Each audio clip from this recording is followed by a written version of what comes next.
আল্লাহ মানুষকে স্বাধীনতা দিয়েছেন সময়ের, সীমিত সময়ের জন্য, বুঝ থেকে মরণ পর্যন্ত। রব বলে যে নামাজ পড়লে লাভ কি জানাই দিলাম, না পড়লে ক্ষতি কি জানাই দিলাম, পড়লে পর, না পড়লে নাই, তোর ইচ্ছা। সুবহানাল্লাহ, একটু জোরে বলি সুবহানাল্লাহ। মা বাবার সেবা করলে কি লাভ জানাই দিলাম, না করলে কি ক্ষতি জানাই দিলাম, করলে কর, না করলে নাই, তোর ব্যাপার। তাহাজ্জুদ নামাজ পড়লে লাভ কি আমি রব জানাই দিলাম নবীর মাধ্যমে, পড়লে পর, না পড়লে নাই, তোর ব্যাপার। ভালো ব্যবসা, খারাপ ব্যবসা, সুন্দর আচরণ, খারাপ আচরণ, সব কিছু আল্লাহ নবীর মাধ্যমে জানিয়ে দিয়েছেন। মানা না মানা আমাদের ব্যাপার, মানা না মানা আমাদের ব্যাপার। রব বলে যে কেউ যদি ফজরের নামাজ নাই পড়স, আমি ফেরেশতা পাঠায়ে কাউকে মারধর করব না। তবে এতটুকু মনে রাখবি, একদিন কুল্লু নাফসিন যায়িকাতুল মউতের মাধ্যমে, আজরাইলের পাকড়াওর মাধ্যমে আমি রবের কাছে তোকে আসতে হবে, রবের দরবারে আসতে হবে। হাসরের ময়দানে আমি রবের দরবারে মিসকালা যাররা, যাররা যাররা হিসাব আমাকে বুঝাই দিতে হবে। এবার তুই বান্দা নিজেই সিদ্ধান্ত নে, নিজেই চিন্তা কর কিভাবে আমাকে খুশি করবি, সেটা তোর উপরে ছেড়ে দিলাম। আমি রহমান, দয়া করতে থাকবো, কোনো সন্দেহ নাই। আমি রহিম, করুণা করতে থাকবো, কোনো সন্দেহ নাই। তবে আমার দয়া নেওয়ার জন্য আগ্রহওয়ালা, মনওয়ালা বান্দাও দরকার আছে। বলেন না সুবহানাল্লাহ। আর একটু জোরে বলি সুবহানাল্লাহ। তাহলে আমাদেরকে আল্লাহ স্বাধীনতা দিছে কি দেন নাই? ওয়া কেন জোরে জোরে হন না? আল্লাহ পাক আমাদেরকে স্বাধীনতা দিছে কি দেন নাই? এবার বলেন, প্রেম করি, দোষ কাদের? জোরে কয় না। মদ খাইলে দোষ কাদের? হোন্ডা যদি 120 স্পিডে চালায়,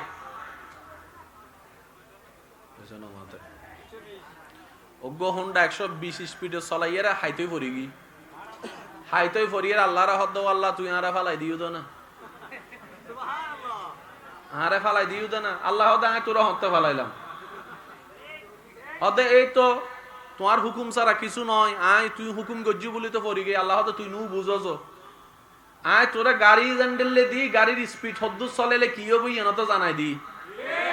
কেন জোর হন আবাজি? দুই চাক্কা গাড়ির মধ্যে টেনশন বেশি, রিস্ক বেশি। সামান্য বড় বিচি ফরিল হাইতই ফরি যাবি, তো ইয়ান তো না হল করি চলন নপরিব না। আর গাড়ি যে চলাই আর বাইক কলানলো একমত হইব, গাড়ির চলন নির্ভর করে দেয় ড্রাইভারের কন্ট্রোল পাওয়ার উদ্দি। কেন জোর হন ঠিক না? যদি কন্ট্রোল পাওয়ার বালাতা হে চলে, তুই কেন স্পিডে চলো না? এত লেভেলি সুযোগ পাই মতো 150 স্পিডে কা দুবাইয়ের মতো গাড়ি চলাইতে লাগবে বাংলাদেশি রাস্তা। 180 স্পিডে যদি গাড়ি চলাই, মাঝখান দিয়ে যদি স্পিড ব্রেকার পরে, এতে ডাইরেক্ট ফালমারি হন্ডে যাবে কোথায়? ও মাথা না বাজি। তো দুবাই মিদ্দি, সৌদি আরব মিদ্দি বড় বড় রাস্তার মধ্যে কি স্পিড ব্রেকার আছে না? নারার দেশত তো জোর হন, নারার দেশত। আচ্ছা, অনারার ঘরের সামনে রোড এখন জিবা আছে, ইবেদ হোন্ডা না চলে, ইভেন মিদ্দি কি 120 স্পিডে চলাইবার মতো রাস্তা নাইবে? এখন কেউ যদি সুন্দর করে নতুন ফালসার ভাইরে ব করে চলা যাবি, ইতে যদি ব করে চলাই হাইতো এর হালত পরি যাবি, দোষ সার ফেরেস্তার না, না দোষ কোম্পানির দোষ। কোম্পানি এত স্পিড দিই গা, কোম্পানির দোষ। এসে মাথাও না বাজে, বাপে কি নিদি দে তোলে বাপর দোষ। এবার হসে দোষ হন সালাইনের দোষার, জোরহন দোষার, দোষার মোবাইল দিয়ে অন্যায় করার দে দোষার, সালাইনের হন না দোষার।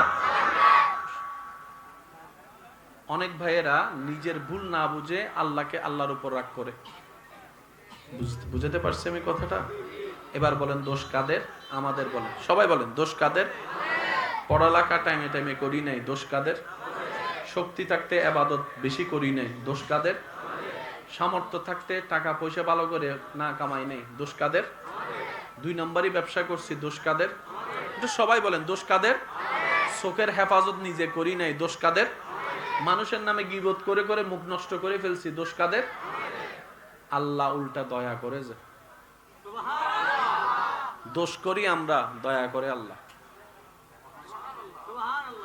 মন খুলে একবার বলেন সুবহানাল্লাহ।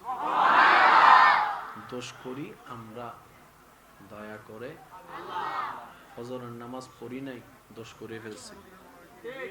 কিন্তু রিজিকের মালিক রাজ্জাক ঘুম থেকে উঠার আগেই আপনার আমার জন্য নাস্তার ব্যবস্থা করে দিয়েছেন। সুবহানাল্লাহ, জোরে বলি না রে ভাই। নামাজ না পড়ার কারণে নাস্তা কখনো পাই নাই এমন কি হয়েছে? তিনি হচ্ছেন আমাদের রহমান। চিৎকার দিয়ে বলেন সুবহানাল্লাহ। আজকে থেকে দোষ দিব আমরা কার? বা একটু জোরে বলি কার? আমরা নিজেদের ভুলে অপরাধে নিজেরাই দোষী, নিজেরাই আসামি। কথা বলেন ঠিক কি না? এবার আসেন, এই সারা পৃথিবীতে আল্লাহ একটা জাতিকে যে স্বাধীনতা দান করেছেন, তার মধ্যে মানব একটা জাতি, মানব একটা জাতি। প্রত্যেকটা সৃষ্টি ডেলি খাবার খাওয়ার জন্য কত পরিশ্রম করা লাগে একটু খেয়াল করে দেখেন। একটা বাঘ নিজের পেট ভরানোর জন্য মাইলকে মাইল দৌড়াই হরিণ খাওয়া লাগে। একটু জোরে বলি না ভাই। হরিণে কিছু খায়, হরিণ রে আরেকজনে খায়। বিলাই ইন্দুর খায়, বিলাই ইন্দুর খায়, শিয়ালে আবার বিলাই খায়, বাঘে আবার শিয়াল খায়। প্রত্যেকটা দিন প্রায় প্রাণীর খাবার অর্জন করার জন্য জানের উপর বলি রেখে কাজ করতে হয়। কিন্তু আল্লাহ তাআলা মানব জাতিকে সেখান থেকে মুক্তি দান করেছেন। সবাই মিলে বলি সুবহানাল্লাহ। আপনাদের এই এলাকায় আম গাছে আম বছরে কয়বার ধরে? আচ্ছা মাশাআল্লাহ। কাঁঠাল গাছে কাঁঠাল কয়বার ধরে? একটু সবাই মিলে বললে খুশি হব। কয়বার? জাম গাছে জাম কয়বার ধরে? আপনার এলাকায় ধান কয়বার ধরে? দুইবারও ধরে? হয় না, আরো জোরে। আমও যেই মাটি থেকে আসে, ধানও সেই মাটি হয়ে আসে। কিন্তু আপনি যদি এই মৌসুমে আম গাছ লাগান, গাছে আম ধরবে, কাঁঠাল আসবে। কিন্তু রব্বুল আলামিনের কুদরত, আল্লাহ মাটিকে বলে, মাটি আমার বান্দাদের খাবারের দরকার, সুতরাং সেই খাবারের ভিতরে সবচাইতে উপরের লিস্টিতে হচ্ছে ধানের চাহিদা বেশি, গমের চাহিদা বেশি। হয়তো চাউল থেকে ভাত হবে, না হয় আটা থেকে রুটি হবে। কেউ রুটির পক্ষে, কেউ ভাতের পক্ষে।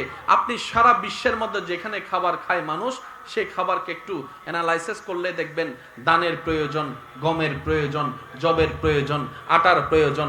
সবকিছু এভাবে হয়। আল্লাহ তাআলা বান্দাদের জন্য যে খাবারটা বেশি দরকার, আল্লাহ হুকুম দিয়ে দয়া করে মাটি থেকে সেই খাবারে বেশি উৎপাদন করে দেন। বলেন সুবহান। আর একটু জোরে বলেন সুবহানাল্লাহ। এবার আসেন, আম গাছে যে আমটা ধরে কি বলেন না ভাই? কি আম?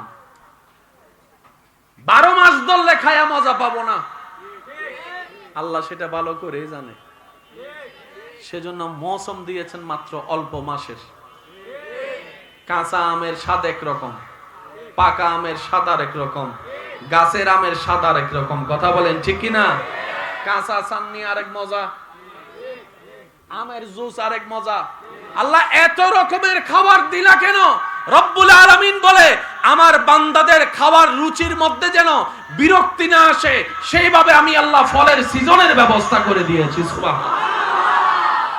এবার আসেন, এই শরীর ভালো টিকে থাকার জন্য আপনার আমিষের দরকার আছে না নাই? সবাই মিলে বলেন আমিষ আছে না নাই? বিভিন্ন শাকসবজির দরকার আছে না নাই? ভিটামিনের দরকার আছে না নাই? যা এই মানব দেহের জন্য দরকার, আল্লাহ তাআলা এই পৃথিবীর মাটিতে, নদীতে, সাগরে, জমিনে সেই খাবারের ব্যবস্থা করে দিয়েছেন। সুবহান।